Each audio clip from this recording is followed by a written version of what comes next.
Evening, everyone. I just want to tell you that I have good hair again. I was using this conditioner from my aunt on my dad's side. I kind of just wanted to get rid of it because I didn't have conditioner to match the shampoo I have, but it was making my hair just feel really bad. But tonight I used the matching conditioner that I bought on Wednesday on New Year's Eve.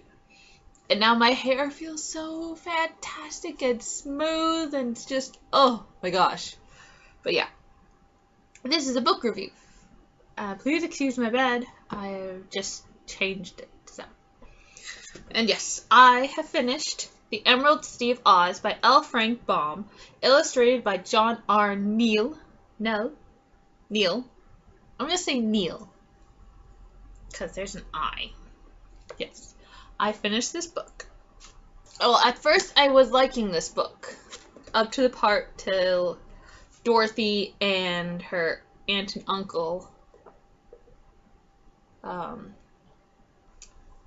arrived in Oz and met Ozma. After that, it was okay, and I didn't like the way that Ozma was acting towards like Dorothy and her aunt and uncle, because she was being, to me, I think she was being very, very rude. Because, like, I was reading it, it was like, she was forcing them to dress up in stuff that they're not used to and they're not comfortable with. Like, let's just say if I was playing Ozma, or if I was Ozma, I would be like, I would give them, like, simpler clothes, not this gaudy stuff. And I would have had, like, if they, like, when I first met them, it's like, okay, it's understandable. You're not used to this, so you can have, we're still gonna give you fine fabric and linens and stuff like that, but we'll make it a lot simpler. And and she said, like, you don't have to do anything. You're free to do what you want, but they're used to work, and they're used to being on a farm. So, like, I would have given, like, even though I would, and she was also a little rude in demanding that Dorothy stay in the palace, but I think Dorothy would have stayed in the palace anyway because she's used to the extravagance, and because she is a princess, so she kind of has to, she would have stayed there anyway, just also to be close to her friends, but she wants to be close to her aunt and uncle, and with them not used to, like, living in the lap of luxury and wearing fancy clothes, besides the change of clothes, I was like, alright, well, if you're not used to this, then you shall have a plot of land with a farm and a house, just like within the Emerald City borders, like where it's green, like where the land is green, because in the north it's red, and then the east it's blue, the west is yellow, and then the south is red, the north is purple. So, like, and then the Emerald City, which is a little small circle, roughly this size, on a map, because one of my books has a map, and I eventually will show you, and I'm so happy that one of them has a map. But yeah, Emerald City is about this size, so I'm just here. You stay within the Emerald City borders, but, like, outside the palace wall, so that they would be more comfortable and actually have, like, and it's theirs to keep, because, like, when like, before they're even there, something is happening, like, within the farm, and it's making her Dorothy very distressed, and her aunt and uncle distressed, and so that's why they come to live, all three of them, in the land of Oz. But and I actually watched a cartoon of this, and the cartoon kind of stayed with it, but they changed a lot of stuff too. Like, but Rakut, yeah, the Gnome King does come to invade Oz. Like I know on the back it just says Fierce Warriors, but it's Rakut and other fierce warriors who come to invade Oz. It's not much of a spoiler, but those who are in his fierce army are the stuff I'm not telling you. But yeah,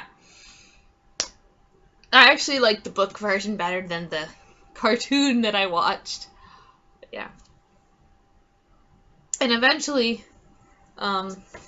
Ozma came to the conclusion of giving Aunt Em and Uncle Henry like jobs within the palace, but they don't seem right for the people anyway.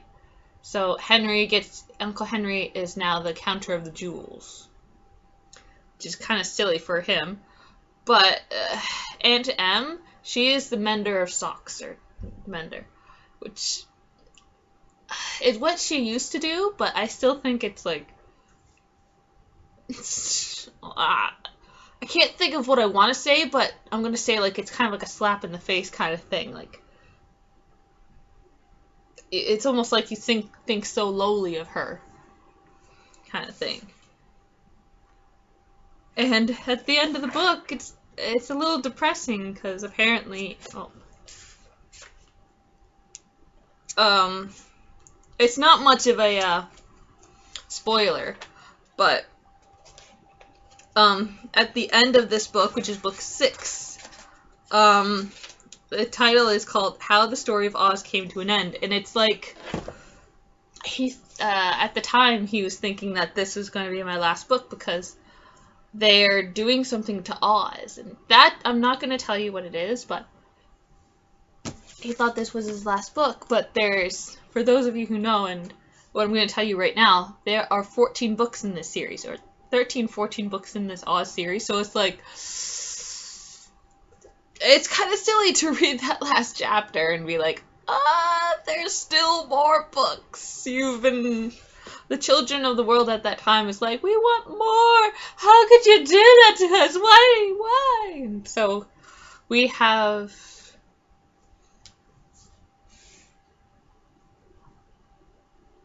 8 more books left.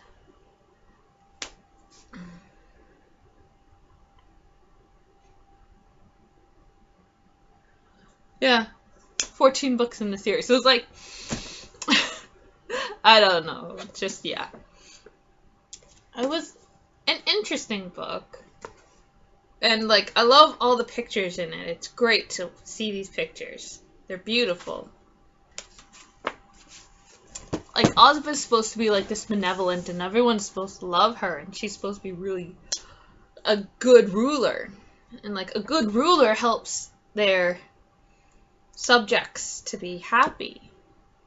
And so, like, that kind of stuff, what you were doing in the beginning before the 2 parts, that's not really helping them a whole lot. Like, the second part's helping them. The second part is helping them a little bit, but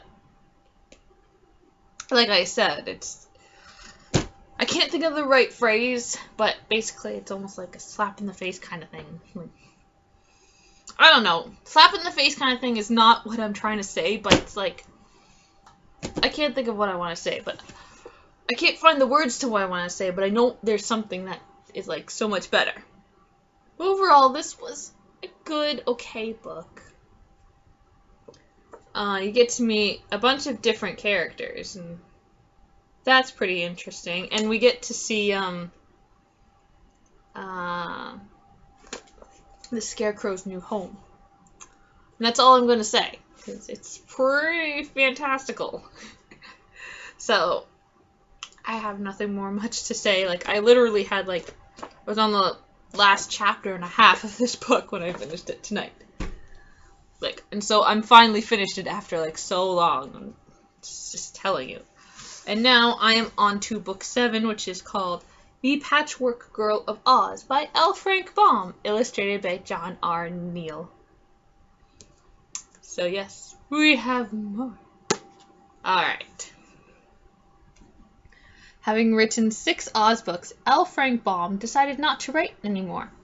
And a 2-year hiatus ensued, during which children everywhere waited impatiently for more stories about the magical land of Oz and its endearing, bizarre inhabitants. After receiving hundreds of letters from young readers pleading for another Oz adventure, Baum relented and wrote the present story. Brimming with the inspired whimsy, magical adventures, and gentle humor that characterize the other Oz books, The Patchwork Girl of Oz begins when the crooked magician's wife wants a servant girl. The worthy dame makes a life-size patchwork doll with brown yarn for hair, silver button eyes, perfectly sewn leather fingers and leather shoes, and a head and body made from a stuffed patchwork quilt. Ojo, a munchkin boy traveling in the land of Oz, secretly adds extra qualities to her brains, especially cleverness. Before the crooked magician adds the power of life, his own concoction, to bring her to life. When the Patchwork Girl comes to life, she accidentally causes a strange liquid to spill on the magician's wife and also on Ojo's traveling companion, Unc Nukie. Nunkie. There it is. Nunkie. Turning them to marble. Oh my gosh! What the heck? As a result, the Patchwork Girl and Ojo undertake a journey through the land of Oz in search of special ingredients for a concoction with which the magician can restore his wife and Unc Nunkie. Unc Nunkie. And it's spelled U-N-C. Unc. In the course of their travels, they meet the famous Oz characters Dorothy, the Scarecrow, and the Tin Woodman, as well as many other strange and wonderful Oz residents. And they have many adventures. Some fun, some perils. So, that's the back. Oh! Here, I've never had a color picture in these books, but here is a color picture. So, I'm guessing this is Ojo and the Patchwork Girl, but I don't know who the heck this thing is, and I don't know who or what, who that cat is. I don't know what that thing is, but I guess I will find out in the course of reading this. Here's another art of the Scarecrow riding the Cowardly Lion, the Tin Woodman riding the Hungry Tiger, riding away from either the Emerald City or the Tin Castle.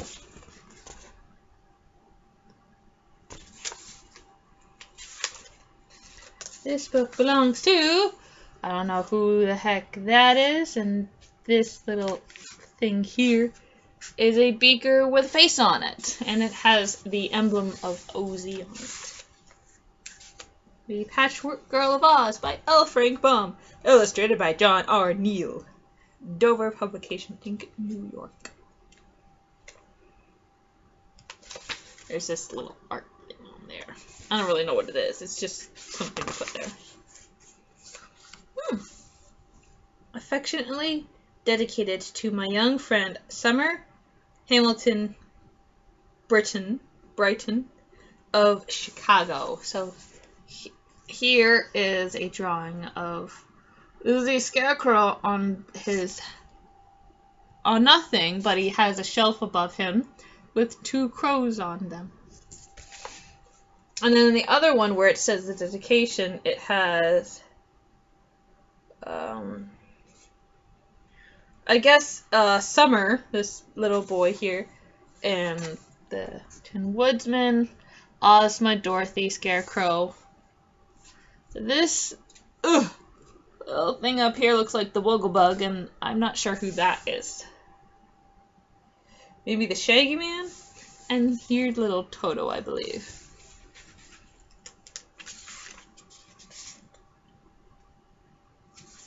I don't know what who this person is or the bunny is, but yeah. I will be reading this prologue thing. I don't know why it's called a prologue, I think it's more like a introduction kind of thing. But I will read it to you. Through the kindness of Dorothy Gale of Kansas, afterward Princess Dorothy of Oz, it says Anne. But, I think it's and, I think they're forgetting a D. Humble writer in the United States of America, was once appointed Royal Historian of Oz, with the privilege of writing the chronicle of that wonderful fairyland.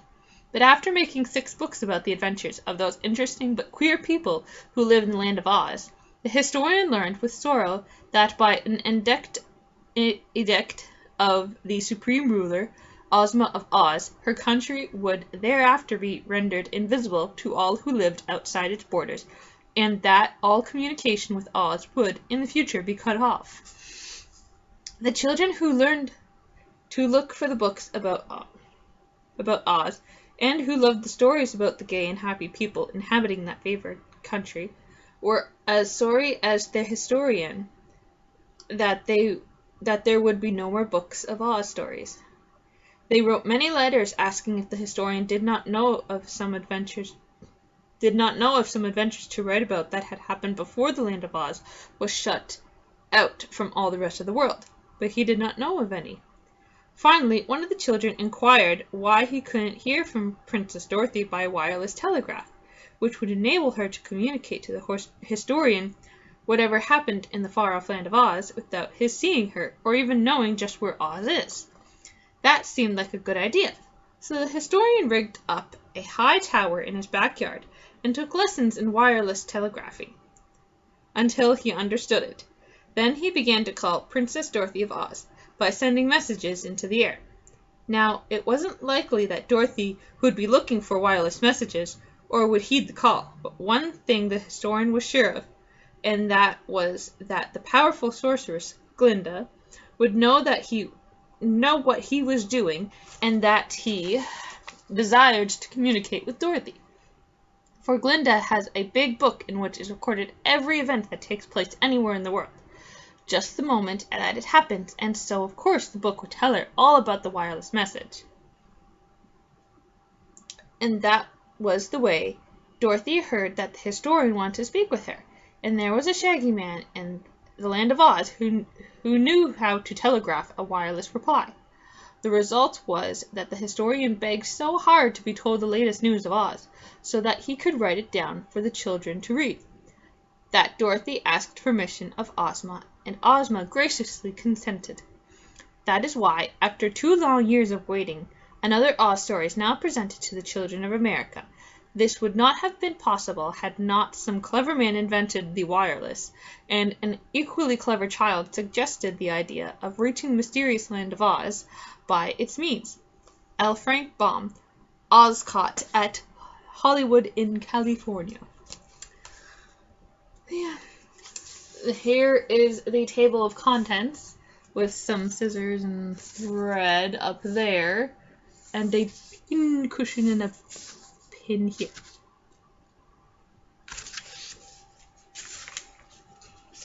Okay, this is all you get to see. So this would have been a color photo, which would have been the Patchwork Girl. I don't know if she gets a name. Okay.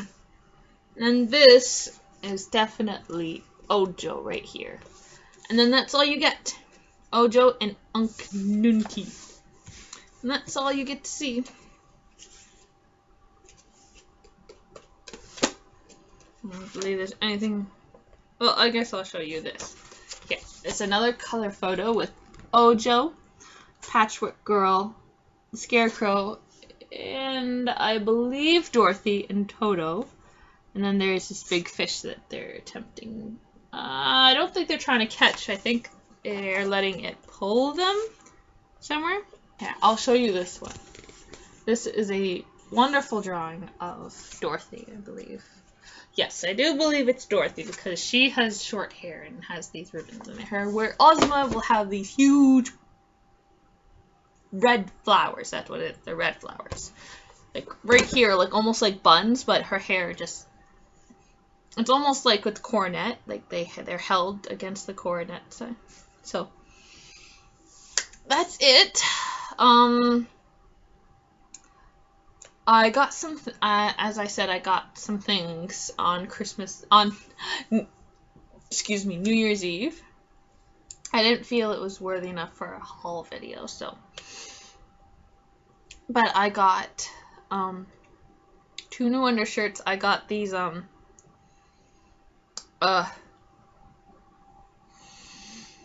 kind of long sleeve things that look like that have like the material of long johns, but they're very thin, so I need to wear something underneath it. And they're both white, but one of them says Winter Wonder on it. So I think that's pretty cool. And then I have a plaid black and white shirt. It's like, I love it. It fits me really good. They all fit me good. Because I've been looking for sweaters, and, well, I found some okay ones at Old Navy, but one of them that I really wanted wasn't on sale, and they didn't have a bigger size for me to grab, so that was unfair. And there was this, like, kind of, not a sweat, it's kind of a sweater thing, but it doesn't button up or zip up, but it's like, it's a shrug that I can pull over and can take off and like wear like stuff like kind of like this underneath it. And I really wanted it. It was so amazing, but it was $50. And I don't think they'll have it by February, or by the time I might have enough money to get it. So that kind of sucks. I just hope there's more sweaters that are coming, because we still have to get through January and February, and those are very cold months. So I would like more sweaters and long sleeves. But according to Aeropostale, they're going to be getting their spring line in, so it kind of sucks. But I guess I might have to wait till next year, maybe around November-ish time. But yes, tomorrow I'm going to see Melissa, and I'm giving her my gift, or our gift to her, and some cookies. And there's a possibility I might be getting something from her. I'm not sure, but we'll see. But this Sunday we are doing our Secret Santa, so it's not going to be like the middle of January when I'm uploading this Christmas gift haul video. So it should be possibly compiled by during next week, and hopefully uploaded next week too. If not, like the week after that, so it would be like second full week of January. So maybe not that long after. I'm hoping it won't take that long, but you kind of know me. Sometimes it takes me forever to get some videos up. So I'm gonna get going because I want to finish Grimm. I'm nearly finished. I believe I'm on the 4th disc. I have one more disc left. And I'm going to go snuggle in bed. I'm going to snack on stuff, because I want to. And I'm just going to relax now. Good night, everyone.